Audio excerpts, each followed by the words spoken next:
नमस्कार. महाराष्ट्र पोलिसांचे मुखपत्र असलेल्या दक्षता मासिकाच्या संपूर्ण टीमकडून आपल्या सर्वांचे मनपूर्वक स्वागत.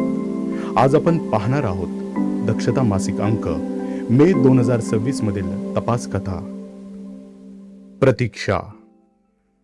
संध्याकाळची वेळ 6:30 वाजले होते. पोलीस पाटलांनी शिळडायगर पोलीस स्टेशन येथे फोन करून दिव्याच्या खाडीच्या दलदली लगत असलेली आणि तेथील चिखलात अर्धवट रुतलेली केशरी रंगाची पत्र्याची पेटी आढळली असून त्यातून दुर्गंधी येत आहे असा फोन केल्यावर तत्परतेने पोलीस पथक घटनास्थळी हजर झाले होते. शिळाडायगर पोलीस स्टेशनचे पोलीस पथक, अग्निशामक दलाचे कर्मचारी, फॉरेन्सिक टीम, फोटोग्राफर आणि सगळेजण त्या ठिकाणी हजर झाले होते. पेटीतून प्रचंड दुर्गंधी येत होती. शिळडायगर पोलीस ठाण्याचे पोलीस निरीक्षक रामचंद्र मोहिते तेथे उपस्थित होते. अग्निशामक दलाच्या अधिकाऱ्यांनी पुढे होऊन पेटी दलदलीतून बाहेर काढली.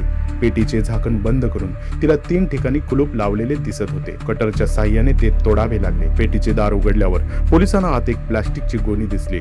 त्यात असलेल्या तब्बल 7 पोत्यांच्या खाली त्या दुर्गंधी मागचे सत्य लपलेले होते. पोलिसांनी ती पोती बाजूला केली. त्याखाली एका चादरीत एक मृतदेह गुंडाळलेला होता. कुजलेल्या त्या मृत शरीराचे मांस गळून पडले होते. त्या मृत शरीराचे दोन्ही हात आणि दोन्ही पाय नायलॉनच्या दोरीने बांधलेले होते. एकंदर मृतदेहाची अवस्था अत्यंत भयानक होती. मिळालेल्या तक्रारीवरून भारतीय दंडविधान कलम 302 अन्वये गुन्हा नोंद करण्यात आला. मृतदेहाचा इन्क्वेस्ट पंचनामा करून त्यास शवविच्छेदनासाठी पाठवून देण्यात आले. आजूबाजूला बघ्यांची तुरळक गर्दी होती. साहेबांनी त्या अज्ञात मृताची ओळख पटवण्यासाठी जमलेल्या लोकांकडे चौकशी केली तेव्हा त्यांनी नाही अशा अर्थी मान हलवल्या. जवळपास कुठे सीसीटीव्ही पण नव्हते. सगळ्यात आधी त्या अज्ञात व्यक्तीची ओळख पटवणे गरजेचे होते. यासाठी पोलिसांसमोर एकच धागा होता, ती केशरी रंगाची पत्र्याची पेटी. साहेबांनी आपल्या बरोबर आलेल्या अंमलदारांना पेटीचा फोटो काढण्याच्या सूचना केल्या. त्याप्रमाणे 2 पथके तो फोटो घेऊन पोलीस ठाणे आणि नवी मुंबईच्या दिशेने रवाना झाली. अशा पेट्या तयार करण्याचे कारखाने धारावीत असल्याचे मोहिते साहेबांना समजले. त्याप्रमाणे ते लगोलग पोलिसांचे पथक घेऊन धारावीकडे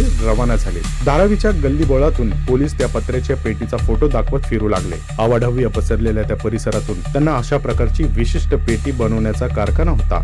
ती जागा पोलिसांना शोधायची होती. शोधाशोध केल्यानंतर पोलिसांना अखेरीस या कारखान्याचा शोध लागला. एका बोळाच्या टोकाशी असलेल्या त्या छोट्याशा पत्र्याच्या दुकानात आतल्या बाजूला बसून काही कारागीर काम करत होते. तिथे ही पेटी निर्माण झाली होती. 1947 ची कराची पेटी अशा नावाने ती प्रसिद्ध होती. 1947 मध्ये देशाची फाळणी झाली. त्यावेळी मोठ्या प्रमाणावर सामान वाहून नेण्यासाठी अशा प्रकारची पेटी वापरली जात असे. पोलिसांना आलेले बघून एक कामगार दुकानाच्या बाहेर आला. साहेबांनी त्याला पेटीबद्दल विचारणा केली तेव्हा ती पेटी त्याच्या कारखान्यात तयार झाल्याचे त्याने सांगितले. मालकाने देखील पेटी लगेच ओळखली. ती कोणी विकत घेतल्याचे विचारताच त्याने काही सेकंद थांबून थोडा आठवणीला ताण दिला आणि 15-20 दिवसांपूर्वी एक बाई आली होती. त्याला एकच पेटी पाहिजे असल्याचे समोर आले. पण सुरुवातीला नाही म्हणून नंतर 2-3 दिवसांनी तिने परत फोन करून पेटी हवीच असल्याने ती बाई भावाबरोबर येऊन ती पेटी घेऊन गेल्याचे मालकाने सांगितले. मोहिते साहेबांनी त्याच्याकडून त्या महिलेचे डिटेल्स घेतले. त्या फोन नंबरचे तांत्रिक विश्लेषण केले असता तो नंबर भांडी-कुंडी विकणाऱ्या एका एजन्सीच्या नावे असल्याचे पोलिसांना समजले. पोलिसांनी या एजन्सीकडे चौकशी केली. त्यावेळी सदर महिला आपल्याकडे कामासाठी म्हणून असल्याचे तिथल्या मालकाने सांगितले.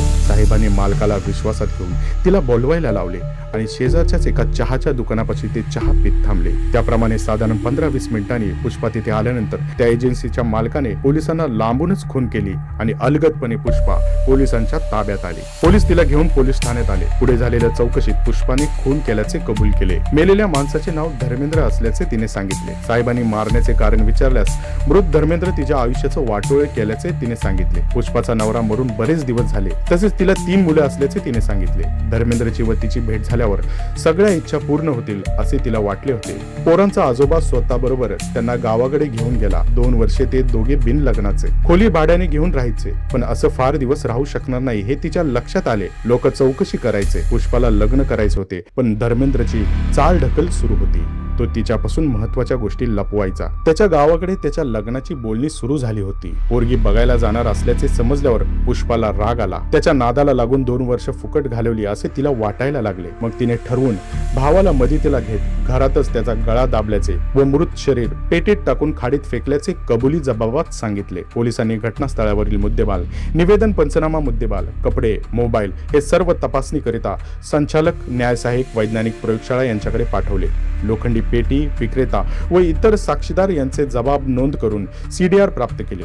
आरोपी पुष्पा आणि तिचा भाऊ यांच्या विरोधात न्यायालयात दोषारोप पत्र दाखल करण्यात आले. दोन्ही आरोपींना भारतीय दंड विधान कलम 302 34 अन्वये आजीवन कारावास व 20,000 रुपये दंड आणि दंड न भरल्यास 3 महिने साधा कारावास, कलम 201 34 अन्वये 3 वर्षे सश्रम कारावास आणि कलम 120 ब अन्वये 3 वर्षे सश्रम कारावास अशी शिक्षा सुनावण्यात आली आहे. अशाच उत्कृष्ट तपास कथा ऐकण्यासाठी आमच्या या चॅनेलला सबस्क्राईब करा. सतर्क रहा, सुरक्षित रहा. धन्यवाद.